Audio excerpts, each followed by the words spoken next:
Good morning, everyone. Our today's topic is human rights education. Human rights education, मानवाधिकार शिक्षा. So, human rights education के अंतर्गत we have to study about meaning of human rights education, objectives of human rights education, and importance of human rights education. Meaning, objective और importance मानवाधिकार शिक्षा की ये सभी पहलू जानने से पहले we have to know about what are human rights. मानवाधिकार क्या होते हैं? देखिए, मानवाधिकार प्रकृति द्वारा स्वाभाविक रूप से हर मनुष्य को प्रदान किए गए अधिकार ही मानवाधिकार होते हैं.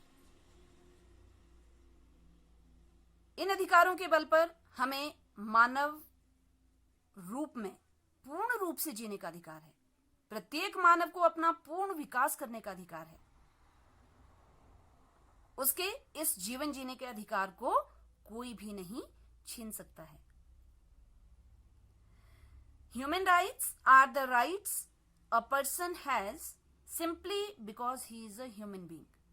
ऐसा कहा जाता है कि मानवाधिकार वे अधिकार हैं जो साधारण रूप से एक व्यक्ति के पास इसलिए हैं क्योंकि वह मनुष्य है.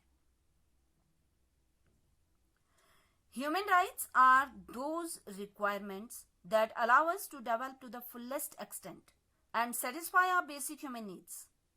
They are ideals on humanity's increasing demand for dignity, respect, justice, protection, and freedom for decent human existence. The essential elements of all human rights are that they belong to everyone and they are birthrights of all members of human family. Now see, मानवाधिकार वे मांगे हैं जो हमें अपनी पूर्ण क्षमता के अनुरूप विकास करने तथा मूलभूत मानवीय आवश्यकताओं को पूरा करने के योग्य बनाती है. ये वे आदर्श हैं जो अच्छे मानव अस्तित्व के लिए मानवता की सम्मान, आदर, न्याय, सुरक्षा और स्वतंत्रता के लिए बढ़ती हुई मांग पर आधारित है. सभी मानवाधिकारों का आवश्यक तत्व यह है कि उनका संबंध प्रत्येक व्यक्ति के साथ है और वे मानव परिवार के सभी के जन्म सिद्ध अधिकार हैं जिनका हनन नहीं किया जा सकता. इस प्रकार मानवाधिकार वे अधिकार हैं जिनका संबंध बिना किसी भेदभाव के पूरी मानव जाति के साथ है. ये व्यक्ति की मूलभूत आवश्यकताओं को पूरा करके उसे एक अच्छा जीवन जीने के योग्य बनाते हैं तथा उसे अपनी क्षमताओं के अनुरूप विकास करने का अवसर भी प्रदान करते हैं. देखिए, बहुत ही वेल वर्डेड फ्रेजेस हैं जिससे कि भारतीय संस्कृति की पहचान होती है. वो है वसुधैव कुटुंबकम. एक और फ्रेज है सर्वे भवन्तु सुखिना, सर्वे सन्तु निरामया, सर्वे भद्राणि पश्यन्तु, मा कश्चित् दुख भाग भवेत्. वसुधैव कुटुंबकम मीन्स वसुधा ही कुटुंब है, वसुधा ही परिवार है. पूरी पृथ्वी मीन्स पूरा विश्व ही एक परिवार के समान है. ऐसा हमारी संस्कृति में, भारतीय संस्कृति में कहा गया है. ये हमारी भारतीय संस्कृति की सोच है कि हम पूरे विश्व को एक परिवार की भांति मानते हैं और पूरे विश्व को एक परिवार की भांति मानने का अभिप्राय है कि जैसा व्यवहार हम स्वयं के साथ चाहते हैं, जैसा न्याय हम स्वयं के लिए चाहते हैं, जैसा कल्याण हम अपना चाहते हैं, वही हम दूसरों का भी चाहते हैं. क्योंकि परिवार में सभी सदस्य मिलजुल कर रहते हैं और अगर हम पूरे विश्व को एक परिवार मानते हैं तो हमें भी मिलजुल कर रहना है, हमें भी एक हैप्पी लाइफ जीनी है, हमें भी खुशनुमा एनवायरमेंट में जीना है. तभी विश्व को एक परिवार माना जा सकता है. तो भारतीय संस्कृति में ऐसा होता है कि पूरे विश्व को एक परिवार माना गया है. मोरोवर सर्वे भवन्तु सुखिना कि सभी सुखी हों, सभी का कल्याण हो, सभी निरोग हों, किसी को भी दुख स्पर्श ना करे. इनफैक्ट यही सभी बातें मानवाधिकार का आधार हैं. देखिए, फर्स्ट वर्ल्ड वॉर हुआ, सेकेंड वर्ल्ड वॉर हुआ, उसमें ये वॉर क्यों हुए? क्योंकि व्यक्तियों को समानता प्रदान नहीं की जा रही थी, स्वतंत्रता प्रदान नहीं की जा रही थी, न्यायपूर्ण व्यवहार सुनिश्चित नहीं किया जा रहा था। तो धीरे धीरे लोग जागरूक होते गए, अपने अधिकारों को पाने के लिए प्रयासरत रहे, स्ट्रगल किया, वॉर हुए। परिणाम स्वरूप हमने अपने अधिकारों को तो प्राप्त कर लिया, लेकिन प्रॉपर्टी और लाइफ का बहुत नुकसान हुआ। सेकेंड वर्ल्ड वॉर के बाद विश्व मानवता को विनाश से बचाने के लिए विभिन्न राष्ट्रों ने मिलकर यूएनओ की स्थापना की। यूनाइटेड नेशंस ऑर्गेनाइजेशन, संयुक्त राष्ट्र संघ की स्थापना की। 10 दिसंबर 1948 को संयुक्त राष्ट्र की महासभा ने मानवाधिकारों को स्वीकृति भी प्रदान की। मानवाधिकारों के जो घोषणा पत्र है मानवाधिकारों का, डिक्लेरेशन ऑफ ह्यूमन राइट्स, उसमें 30 धाराएं हैं।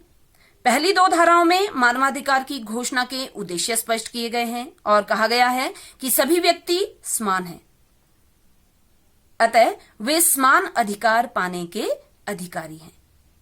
और 3 से 21 तक की धाराएं, 3 to आर्टिकल 21, उसमें नागरिक व राजनीतिक अधिकारों का वर्णन किया गया है। अन्य धाराएं आर्थिक, सांस्कृतिक, सामाजिक, शैक्षिक तथा समान जीवन स्तर आदि से संबंधित अधिकारों का प्रावधान करती हैं। और अंतिम 3 धाराओं में यह स्पष्ट किया गया है कि जो राष्ट्र सहज अंतर्राष्ट्रीय संस्था के सदस्य हैं, उनके सभी नागरिक मानवाधिकारों को पाने के अधिकारी हैं। इस प्रकार इन सभी अधिकारों की घोषणा संयुक्त राष्ट्र संघ द्वारा महासभा में यह स्पष्ट किया गया है कि किसी भी प्रकार का शोषण मानवता के विरुद्ध है तथा मानव होने के नाते सभी को एक अच्छा व सम्मानजनक जीवन जीने का अधिकार है। So this is all about human rights, कि सभी को स्वतंत्रता प्रदान करना, सभी को समान समझना, कोई डिस्क्रिमिनेशन ना करना, कोई जेंडर बेस्ड या कास्ट बेस्ड या क्लास बेस्ड कोई भी डिस्क्रिमिनेशन किसी के साथ ना करना, सभी को न्याय दिलाना। तो यही मानवाधिकारों के आधार माने गए हैं। Now let's come to our topic, that is human rights education. अब मानवाधिकार संबंधी शिक्षा से क्या अभिप्राय है? देखिए, मानवाधिकारों को अभी हमने देखा कि सभी को स्वतंत्रता, इक्वालिटी, फ्रीडम, जस्टिस प्रोवाइड करना, वसुधैव कुटुंबकम, पूरे विश्व को ही एक परिवार मानना। पूरे विश्व को हम परिवार तभी मान सकते हैं जब जो हम स्वयं के लिए चाहते हैं वही हम विश्व में सभी दूसरे व्यक्तियों के लिए भी चाहेंगे। जैसा विकास हम अपना करना चाहते हैं वैसा ही विकास हम विश्व में, समाज में दूसरे व्यक्तियों का भी सुनिश्चित करें। तो इस तरह से जब हम नैतिक मूल्यों का पालन कर रहे होते हैं, अपने कर्तव्य का पालन कर रहे होते हैं और अपने ही विकासात्मक मार्ग पर अग्रसर हो रहे होते हैं और दूसरे व्यक्तियों को भी अपने विकास के मार्ग पर अग्रसर होने के लिए स्वतंत्रता प्रदान करते हैं, न्याय प्रदान करते हैं, so what we are ensuring human rights. लेकिन वर्तमान परिप्रेक्ष्य में अगर हम देखते हैं तो इस तरह की स्वतंत्रता, समानता और न्याय समाज के कुछ एक हिस्सों में अभी भी विद्यमान नहीं है। अर्थात हम कह सकते हैं कि ये सब क्या है? स्वतंत्रता, समानता, न्याय, ये मानवाधिकार हैं, तो ये नहीं प्रदान किए जा रहे हैं कुछ एक हिस्सों में। जैसे जेंडर बेस्ड डिस्क्रिमिनेशन अभी भी है समाज में, पुरुष और स्त्री में भेदभाव किया जाता है। चाइल्ड लेबर को अभी भी प्रोहिबिट नहीं किया जाता है in spite of having strict laws for it in our constitution.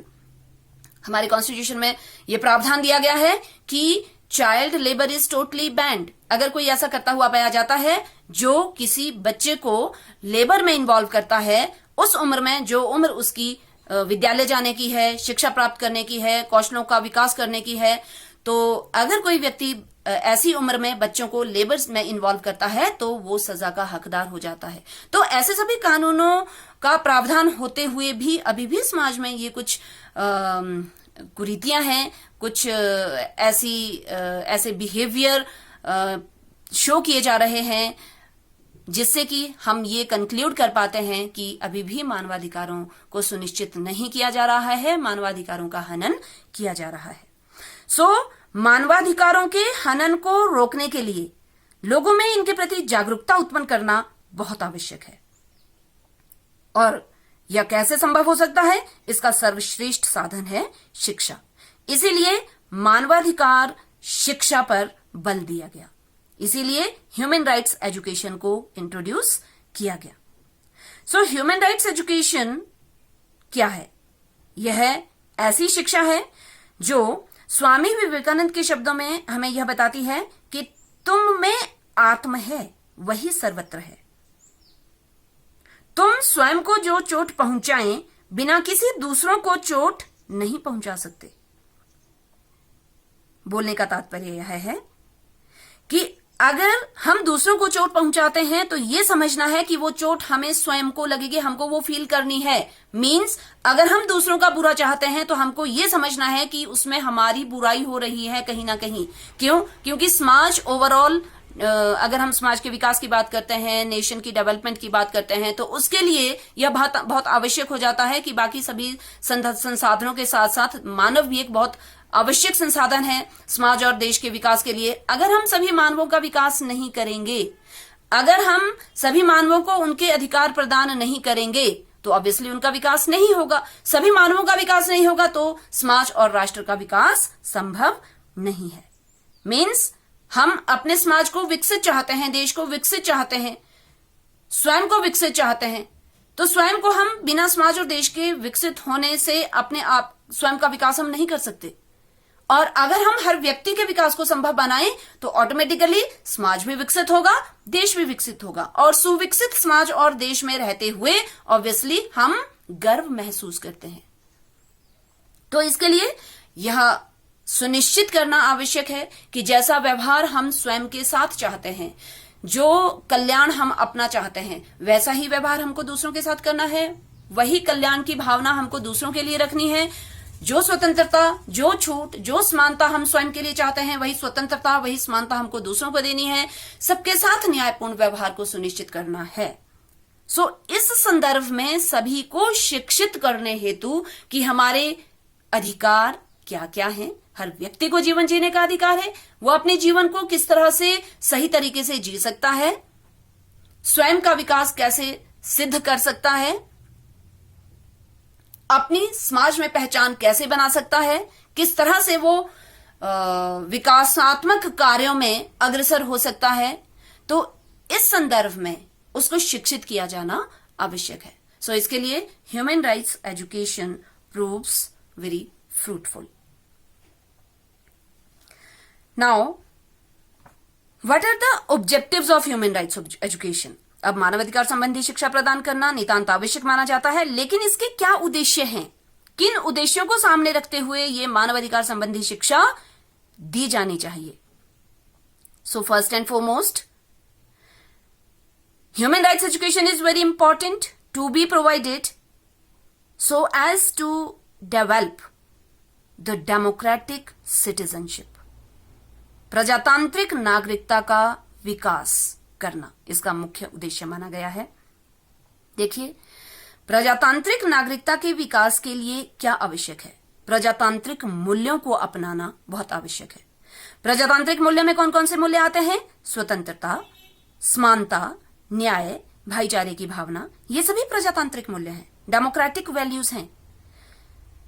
तो इन वैल्यूज को हमें स्वयं भी अपनाना है, दूसरों के लिए भी ये मूल्य प्रदान करने हैं, दूसरों को भी इन मूल्यों को इम्बाइब करने की प्रेरणा देनी है, सो दैट कि हम प्रजातांत्रिक नागरिकता का विकास कर सकें। तभी हम जो नेशनल लेवल पे जो डेमोक्रेटिक सेटअप है उसे सक्सेसफुल बना सकते हैं। तो ये कैसे संभव हो सकता है? ये ह्यूमन राइट्स एजुकेशन के द्वारा ही संभव हो सकता है। Now development of vocational efficiency, व्यावसायिक कुशलता का विकास। देखिए, समाज में समानता को सुनिश्चित करने के लिए, स्वतंत्रता को सुनिश्चित करने के लिए जो मेन बैरियर्स हैं वो क्या हैं? सभी लोग समान नहीं हैं। क्यों? क्योंकि सभी लोगों का इकोनॉमिक स्टेटस सेम नहीं है। मीन्स कुछ लोग अमीर हैं तो कुछ लोग गरीब हैं। तो जो गरीबी है और जो बेरोजगारी है, ये मानवाधिकारों के मार्ग में भी बाधक सिद्ध हो रहे हैं। इसलिए इन्हें दूर करने के लिए जो हमारी शिक्षा का उद्देश्य होना चाहिए वो बच्चों में व्यावसायिक कुशलता का विकास करना होना चाहिए।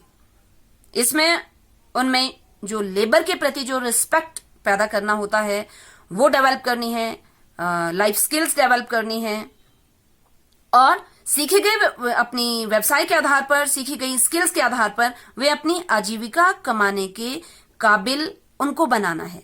अपनी आजीविका वो स्वयं कमा सके इस काबिल उनको बनाना है। सो इससे उन्हें स्वयं को दूसरों के शोषण से बचाने में भी सहायता मिल सकती है।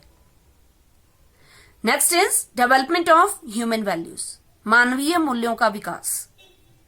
This is also one of the most important objectives of human rights education कि मानवाधिकार शिक्षा के द्वारा मानवीय मूल्यों का विकास किया जा सकता है। देखिए, मानवीय मूल्यों का समावेश जहां होगा वहीं पर मानवाधिकारों की सफलता सुनिश्चित की जा सकती है। जैसे हमने पहले भी कहा है कि मानवीय मूल्यों में बहुत सभी नैतिकताएं आती हैं, जैसे सभी को स्वतंत्रता प्रदान करना, सभी के साथ समान व्यवहार करना, सभी के लिए पॉजिटिव सोच सभी के लिए विकसित करना, सभी के प्रति विकसित करना। मोरओवर सभी का कल्याण चाहना, हमें एवर कोऑपरेटिव रहना, एवर शेयरिंग रहना, जिससे कि सभी का विकास सुनिश्चित किया जा सके। ब्रदरहुड की सेंस डेवलप करना, सभी के साथ न्यायपूर्ण व्यवहार करना, तो ये सभी मानवीय मूल्यों के अंतर्गत आते हैं। तो मानवीय मूल्यों को विकसित करके ही हम ह्यूमन राइट्स को एंश्योर कर सकते हैं। तो ये ह्यूमन राइट्स एजुकेशन के अंतर्गत मानवीय मूल्यों को विकसित करना भी एक ऑब्जेक्टिव माना गया है।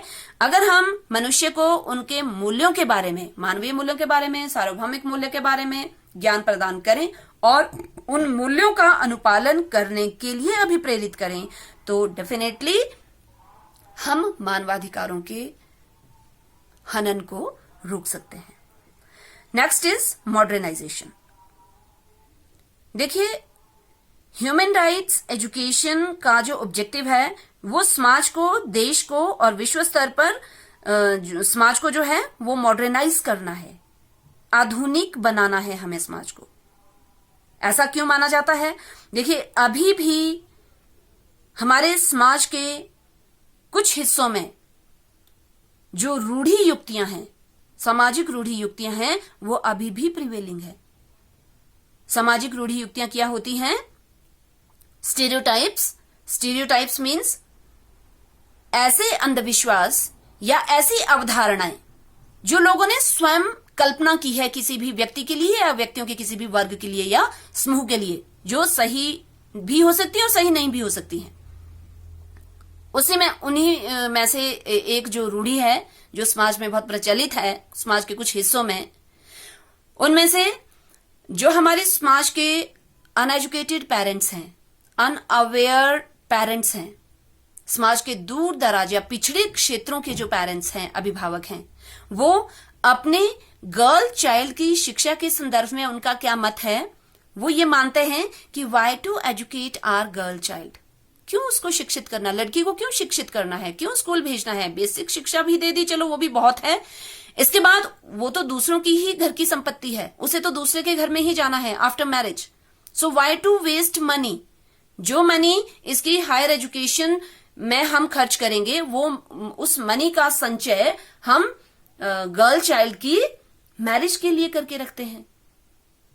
तो ये सोच भी, ये जो स्टीरियोटाइप है, ये इस तरह की जो हमारे भारतीय समाज में कुछ एक अभिभावकों की, कुछ एक पेरेंट्स की जो सोच है, ये भी क्या कर रही है? ये भी मानवाधिकारों के हनन में कहीं ना कहीं आगे आ रही है। इनफैक्ट जैसे हम कहते हैं कि सभी को समानता प्रदान करना, ये भी एक मूल्य है हमारे, ये भी एक प्रजातांत्रिक मूल्य है, और ये भी मानवाधिकारों के अंतर्गत ही आता है, ये भी एक अधिकारों में से एक अधिकार है कि सभी को समानता प्रदान करना। लेकिन पेरेंट्स की ऐसी सोच कि गर्ल चाइल्ड को नहीं पढ़ाना, तो ये समानता कहाँ इंश्योर कर रही है? समानता को इंश्योर ना करते हुए ये जेंडर डिस्क्रिमिनेशन को पनपने दे रही है। सो हमें अपने समाज से कुछ एक ऐसी बुराइयों को समाप्त करना है जिसके अंतर्गत मानवाधिकारों का हनन हो रहा है। इसलिए शिक्षा का एक उद्देश्य आधुनिकीकरण की प्रक्रिया को गति देना भी होना चाहिए, जिसका अर्थ है कि लोगों की सोच और कार्य करने के ढंग में बदलाव लाना। सो पेरेंट्स की सोच को हमको इस तरह से बदलना है कि अगर आप अपनी गर्ल चाइल्ड को शिक्षित करते हैं तो एक फीमेल को शिक्षित करने से अभिप्राय है एक पूरे परिवार को शिक्षित करना। एक पूरा परिवार कई परिवारों को शिक्षित करता है, इस तरह से समाज शिक्षित होता है और देश शिक्षित होता है और देश का विकास शिक्षित होता है। तो इस संदर्भ में अभिभावकों की सोच भी बदलना, पेरेंट्स के कार्य करने के ढंग भी बदलना, जिससे कि मानवाधिकारों के हनन को रोका जा सके। Thereafter, another objective of human rights education is to create an awareness for human rights.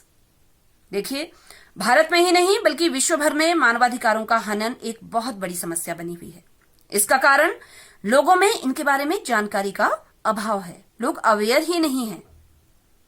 अतः शिक्षा का उद्देश्य बच्चों को संयुक्त राष्ट्र संघ द्वारा घोषित इन अधिकारों के विषय में जानकारी देना होना चाहिए और उन्हें जितने भी नेशनल कमीशंस और स्टेट कमीशंस गठित किए गए हैं, इन सभी संस्थाओं के बारे में भी पता होना चाहिए जो इन अधिकारों का हनन होने पर उनकी मदद कर सकते हैं। उन्हें यह भी ज्ञान होना चाहिए कि भारतीय संविधान द्वारा दिए गए कौन कौन से अधिकार मानवाधिकारों के साथ संबंध रखते हैं, और ऐसा तभी संभव हो सकता है जब हमारी शिक्षा का उद्देश्य मानवाधिकारों के प्रति जागरूकता पैदा करना निर्धारित किया जाए। Thereafter, human rights education की importance. Why this human rights education is important? देखिए, उद्देश्यों का उल्लेख करते हुए हमने ह्यूमन राइट्स एजुकेशन की इंपॉर्टेंस पर इनडायरेक्टली प्रकाश डाल दिया है। सो लेट्स कंक्लूड ब्रीफली कि ह्यूमन राइट्स एजुकेशन मानवाधिकार संबंधी शिक्षा कि क्या महत्व है, यह क्यों आवश्यक है। जैसे हमने कहा कि समानता, स्वतंत्रता, न्याय प्रदान करना ही मानवाधिकार के अंतर्गत आता है। सो सबसे पहले वुमेन्स इक्वालिटी को इंश्योर करने के लिए जेंडर बेस्ड कोई डिस्क्रिमिनेशन ना हो समाज में, मानवाधिकार की शिक्षा बहुत महत्वपूर्ण सिद्ध होती है। Next, to make democracy successful, जितने भी प्रजातांत्रिक मूल्य हैं उन मूल्यों को प्रदान किया जाए जिससे कि मानवाधिकारों के हनन को रोका जाए। So this is very important, क्योंकि मानवाधिकार संबंधी शिक्षा जो है वो प्रजातंत्र को सफल बनाने में सहायक होती है। मोरओवर, मानवाधिकार संबंधी शिक्षा समाज से जितनी भी सामाजिक बुराइयां हैं उनको दूर करने में सहायक होती है, उनको दूर करने के लिए महत्वपूर्ण होती है। जैसे हमने देखा जेंडर बेस्ड डिस्क्रिमिनेशन, मेल और फीमेल के बीच में जो है वो समानता इंश्योर नहीं की जाती है समाज में। मोरओवर, कास्ट के बेस पे समाज में बहुत से भेदभाव हो रहे हैं। मोरओवर, फीमेल फिटिसाइड, इन्फेंटिसाइड की समस्या समाज में प्रचलित है। मोरओवर, चाइल्ड लेबर की समस्या अभी भी प्रचलित है। तो इन सभी सामाजिक बुराइयों को दूर करने के लिए मानवाधिकार संबंधी शिक्षा जो है वो बहुत आवश्यक मानी जाती है। Then human rights education is important for national development. देखिए, जैसे हमने कहा कि जब हम नेशन के डेवलपमेंट की बात करते हैं तो उस नेशन के सभी ह्यूमन रिसोर्सेज की डेवलपमेंट को सुनिश्चित करना आवश्यक हो जाता है। तो सभी ह्यूमन रिसोर्सेज के अंतर्गत प्रत्येक मानव आता है, तो हर मानव को स्वतंत्रता प्रदान करनी है, समानता प्रदान करनी है और उसके साथ न्यायपूर्ण व्यवहार करना है। तभी हम हर व्यक्ति का उत्थान कर सकते हैं, हर व्यक्ति को डेवलप कर सकते हैं। और जब तक हर व्यक्ति डेवलप नहीं हुआ होगा समाज में, तब तक हम समाज का और नेशन का विकास सुनिश्चित नहीं कर पाते हैं। सो इसके लिए मानवाधिकार संबंधी शिक्षा is very important, which will ensure the development of each and every individual of the society as well as of the nation. Next, human rights education is very important for world peace. जैसे हमने कहा कि वसुधैव कुटुंबकम, तो पूरे वसुधा को, पूरे विश्व को एक परिवार मानना है. और एक परिवार में जब हम रहते हैं तो ऑब्वियसली सभी मिलजुल कर रहते हैं, भाईचारे की भावना के साथ रहते हैं, सभी एक दूसरे के लिए कोऑपरेटिव रहते हैं, सुख दुख शेयर करते हैं और मिलजुल कर अपने जीवन पथ पर आगे बढ़ते रहते हैं. तो इसी तरह से हमें पूरे राष्ट्रीय स्तर पर भी और विश्व स्तर पर भी मिलजुल कर रहना है. अपना भी विकास करना है हर व्यक्ति को, दूसरे के विकास को भी संभव होने देना है. तभी विश्व शांति स्थापित की जा सकती है. So human rights education is important to maintain this world peace. Next, human right education is important to enable every human being to live a happy life. Next, to preserve Indian culture. Indian culture में देखिए, जैसे हमने अभी ये बहुत अच्छे well worded phrases बोले, वसुधैव कुटुंबकम या सर्वे भवन्तु सुखिनः सर्वे सन्तु निरामया. तो ये जो बातें हमने कही कि सभी सुखी हों, सभी का कल्याण हो, सभी निरोग हों, किसी को भी दुख स्पर्श ना कर सके, तो ये क्या है? ये हर व्यक्ति अपने लिए भी यही कामना करता है. और जब हर व्यक्ति दूसरों के लिए भी यही कामना करेगा तो डेफिनेटली समाज में पीस मेंटेन होगी, समाज की डेवलपमेंट होगी, देश की डेवलपमेंट होगी और शांति स्थापित की जाएगी. ऐसी हमारी भारतीय संस्कृति कहती, ऐसा हमारा भारतीय संस्कृति कहती है.